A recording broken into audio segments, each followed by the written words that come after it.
Okay. Welcome everybody. We're here in the finals. It's going to be game number 2 of the TQ qualifier number 2. We're going to be here watching REQPhiliBird, the Terran on the left, going up against Terranuapart, the Protoss on the right. I'm TQ Xander, and along with me is my co-caster. Why don't you say hello? Hey, NYQ Bonk here, representing the NYQ clan. Yeah, our first game, we saw REQPhiliBird lose. Terranuapart went a 1-gate fast expand, and REQPhiliBird could not get enough harass on that expansion to really win that game. I wonder if we're going to see the same thing here on cross position LT once they realize the positions they're in. Yeah, Philibird was doing a great job with drops. However, Terranuapart's macro was just so strong that even splitting up his army, he's able to defend everything just because Philibird did not have enough of anything to actually try and do any direct pushing, and his only chance were the drops that were being defended really easily.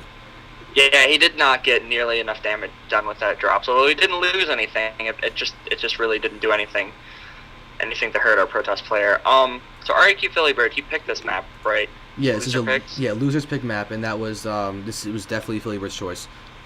So I'm wondering if it seemed like last time he tried to drop on the high ground of Biohazard and realized it wasn't very strong. I wonder if he picked LT simply so he could do the same sort of build and drop on the high ground of the natural expansion. Yeah, I can see a few reasons why Philibird would go for Lost Temple.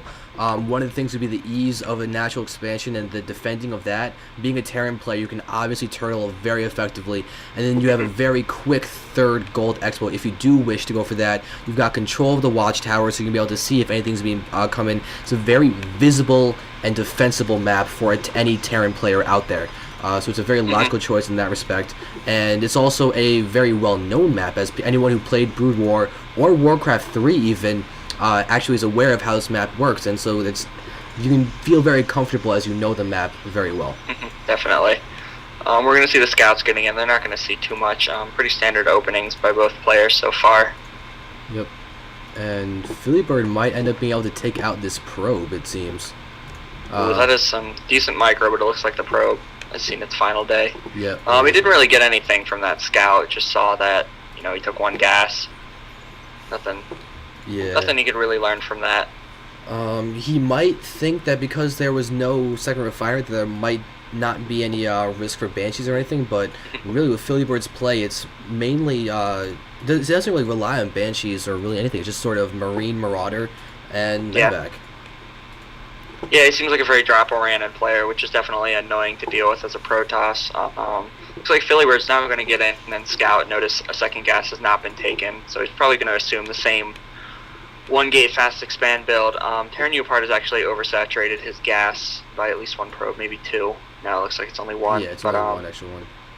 However, I think there's an idle one that's just sitting there. Yeah, I think there is. Poor guy. Really needs to get to work.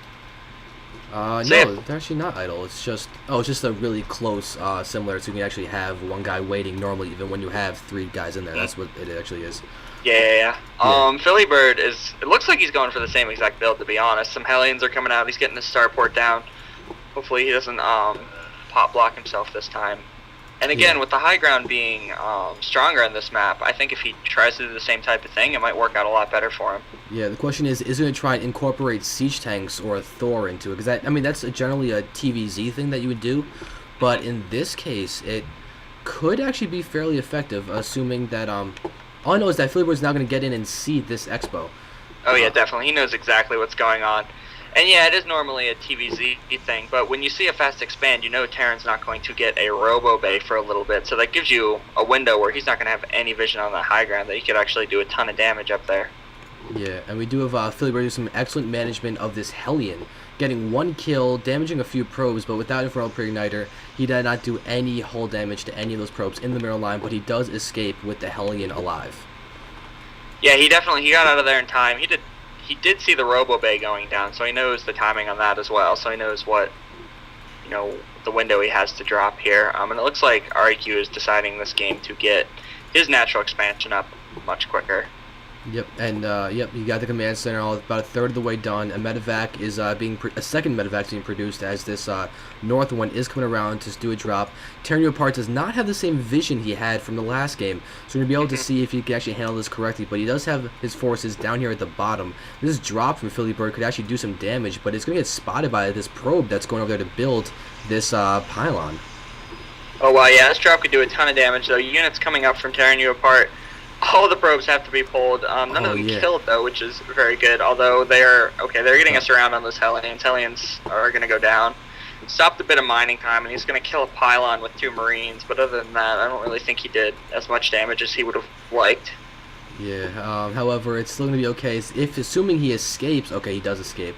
If he did not escape with that, that would have been just plain foolish and upsetting to see. But look, another Hellion is here in the back, trying to do some harassment, but one Hellion without Infernal Preigniter is not really going to do much of anything. It does get 2 kills, though. And is it going to escape alive? Wow, so the Hellion pays for itself and stays alive. That's actually a pretty big deal. And yeah, that is impressive that he got that out of there. Some great Hellion micro, although I don't understand. Wow, Terranuapart making a huge mistake. All of his probes just leaving as a drop. A drop comes in his main, and Terranuapart sent his probes super far away. They're now returning, but he is going to lose a ton of mining time because of that. Yeah, what happened to FXOSheth's command center? I've been looking at this for the last 30 seconds. His command center just didn't finish building. It had 1,470 minerals. 1,470 hit points. It just didn't finish.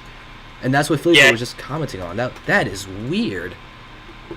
Yeah, he must have accidentally pulled his SCV off, so a couple mistakes by each of our players here. Hopefully they will balance out. REQPhiliBird is now getting, or he will have his expansion up at any moment. I'd really like to see him get Blue Flame for these Hellions if he's going to try this kind of harassment, because he's really going heavy Hellion play.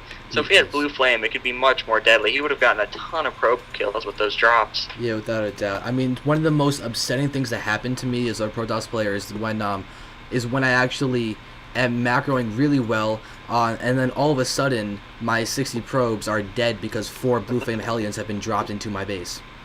Yeah, it's painful when you actually have 0 probes and you're just like, oh, I just made my 3rd base. Yeah, but the only thing to make that better is when you then decide to push in with all your army and you just steamroll everything the guy has. Yeah. But it looks like REQPhiliBird is pushing out here. He's actually dropping a bunker right in Terranuapart's face. Yeah. An interesting idea if he can get it up in time, but it looks like Terranuapart just has too many gateway units to really have this work. Again with the really good macro, and FXOSheth this time actually handling it better by getting his expo up. But the only issue is the fact that he... Oh wow, this is actually going to do a lot of... Could FXOSheth actually pull this off? He's getting a few kills being on the high ground, but that's about it. But Terranuapart could theoretically just push in FXOSheth's natural now with a couple of units trying some damage over there. But FXOSheth's going to take out a few of these probes. And that's actually pretty cool. Yeah, he's doing a bit of damage with this. Again, a Thor or a siege tank would do a ton more damage on the sledge. But he's keeping Terranuapart in his base as he gets his economy established. So, I mean, that's always solid. Terranuapart has still not gotten to a robotics base, so he's still just on gateway units. Yeah, but now FXOSheth's definitely doing a good job of really putting the pressure on with these really good drops, and he's going to be able to do a ton of damage, just threatening so much. It's definitely throwing Terranuapart off of his game. Yeah, he had a drop in the natural that made Terranuapart pull his probes again as he flew his med back through the main. Didn't actually drop anything, but still forced some more warp-ins from Terranuapart. Yep. And now we're about to actually see what was supposed to be